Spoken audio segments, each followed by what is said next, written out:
and the entity disappeared. That's why pregnant women are at the top tier.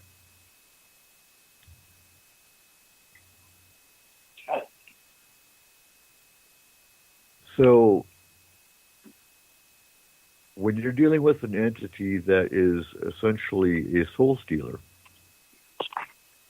the baby's not going to be born. Now, can children have attachments or can children be possessed that makes them evil? Yes, they can.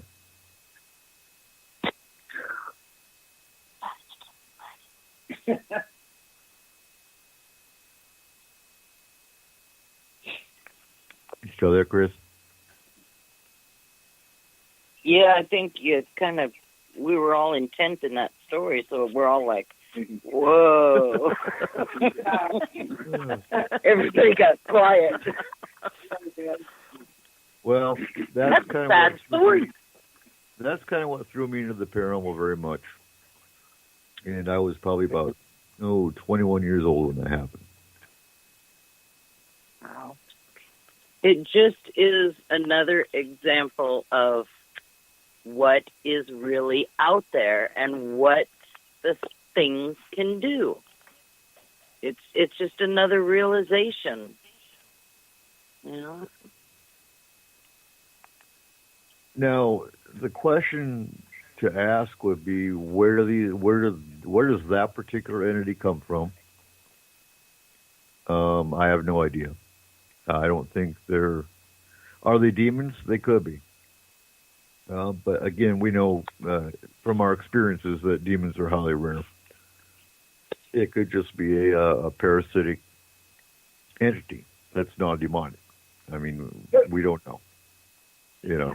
Well, but also like, okay, so we talk about souls, and then we also like there's been studies on the soul, and it's kind of agreed upon that the soul is pure energy. Right. It's not possible that it's an energy vamp, but it's just really good at what it does. So the difference between just being an energy vamp and souls are more than just energy.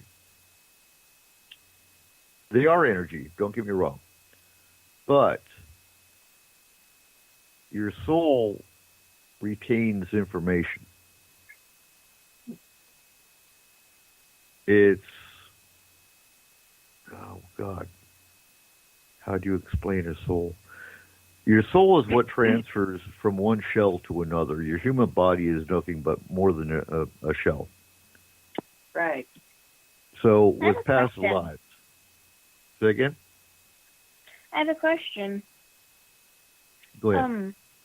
What if the reason we're born crying is because we just got killed and we died and we remember dying at that time, but as we grow older, we forget about the past life.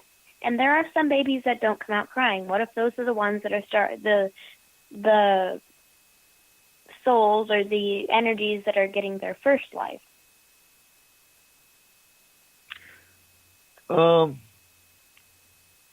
Okay, let me tell you another story. And I've told this on the show before. So I was sitting in my apartment one night, again in Germany. Everything, I had more happen in Germany than, I could write a book just about the German experiences. A lot of spirits, sir. Say that again? So there's a lot of spirits in old like England, Germany. Well, and I love Germany. I love the culture. I love the attitude because Germans believe in the paranormal.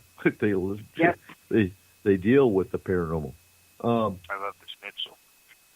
I do too. I love currywurst, but I think my favorite's Jaeger schnitzel, and that's schnitzel with mushrooms. But anyway, we're getting off topic. I was. Oh, I still want to go back. I've got friends that I can stay with. So I was sitting in my apartment, And that particular apartment, we left because, well, once the knife got thrown across the kitchen, that was the last straw. And what's cool is when we went to German housing to get moved on to base, and the woman says, "So was is los? What's wrong? Why do you need to move?" Well, how do you explain to somebody you've got a ghost? And so finally, I just said, "Okay, look, I'm gonna be blunt, and you're gonna think I'm stupid, but a knife flew across her kitchen." She said, "Oh my God, you have a geist?" I'm like, yeah. She goes, "Okay, you don't come back. You don't go back to the house.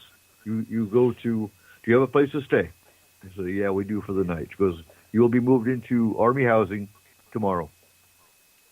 Now, if I was at Fort Lewis and I walked into Army housing and said, "Oh my God, I've got to move," and they said, "Why?"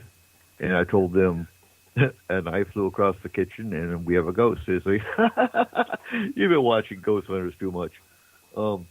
Yeah, suck it up and drive on. That's the difference in cultures. Anyway, before the knife flew across this, we lived with this spirit in our apartment for, oh God, 3-4 months. It escalated, but I was sitting in my kitchen and I was talking to this spirit, and he was the spirit of a World War II bomber that crashed in the village, and he was American. And he says, and I asked him, "So what's here?" And he said, "There's a lot of spirits in your apartment, and they're all terrified because there's one very malevolent spirit that lived in this building, and he butchered kids. Now, if you go in the cellar, you will actually see steel hooks coming from the ceiling. So, was it just a spirit, or making something up? I don't think so, because of the fact that it was obviously a butcher shop at one point, hundreds of years ago. But he explained how spirits work. He said, when you die, you essentially go to another realm, and you have the choice. You can either stay here, and he said, and I'm here. I love it here. I go haunt the bakery every morning. It's like, oh, I imagine you do. And he said, so I'm here by choice. Now, when I'm ready to be reborn into another life, I go get in line.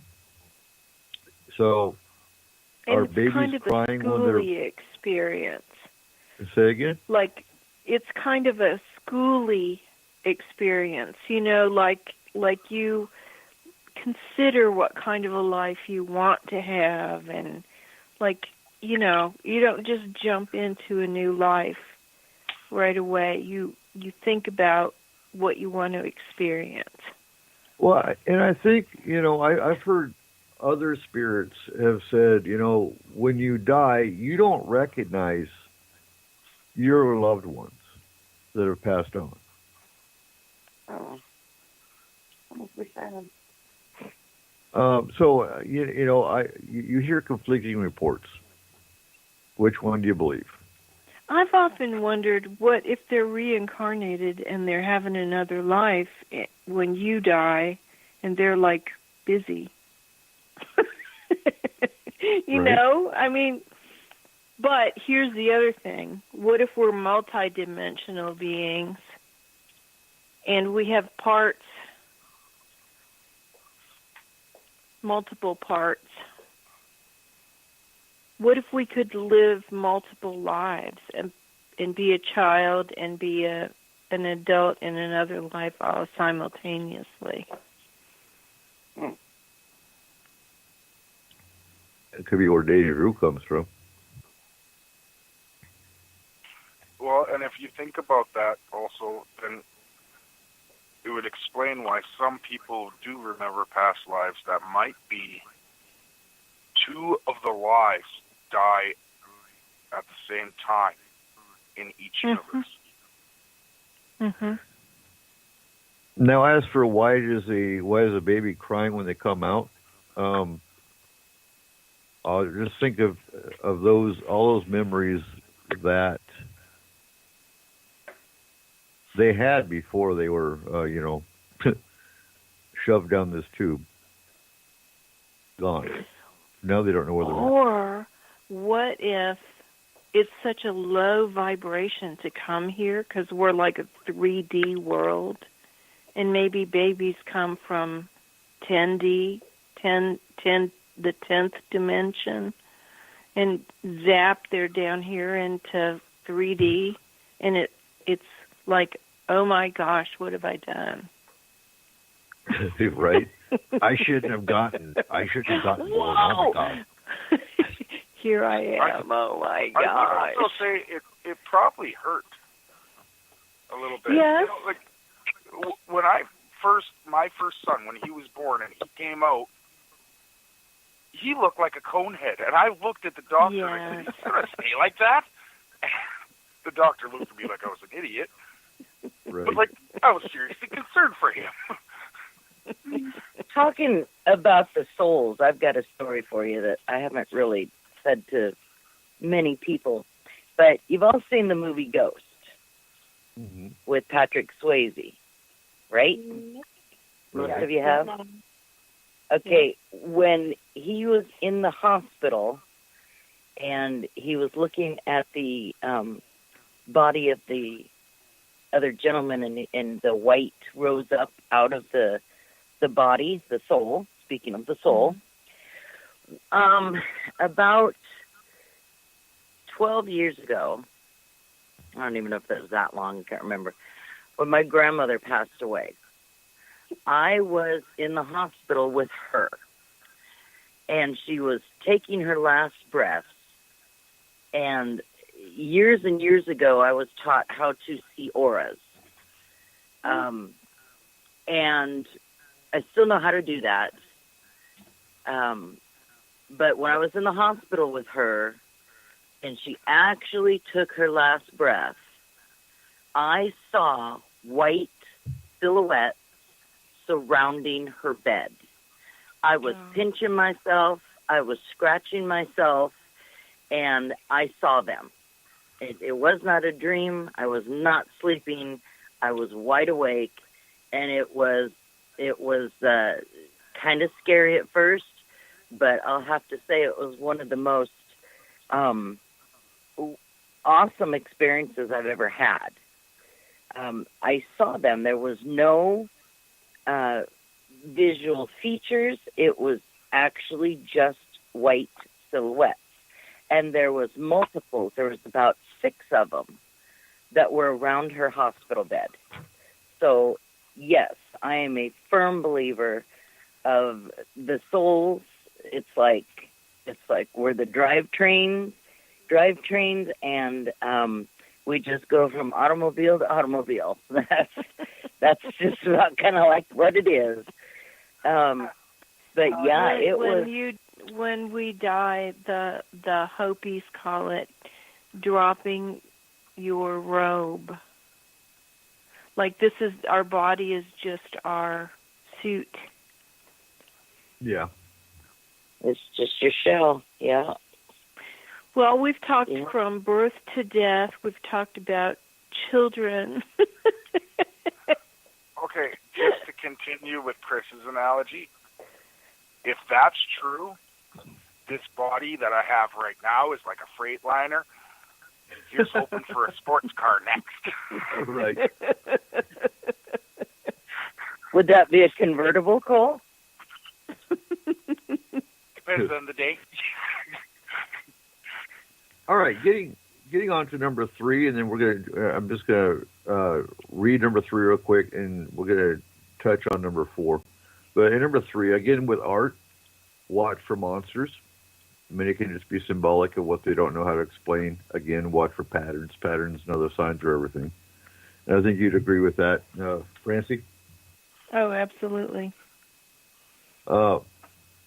Again, any child that's under the age of 5 doesn't really know how to express what they see, so it could come across as monsters. Generally a bad thing, but it could also be something they saw and, well, the Cookie Monster, Sesame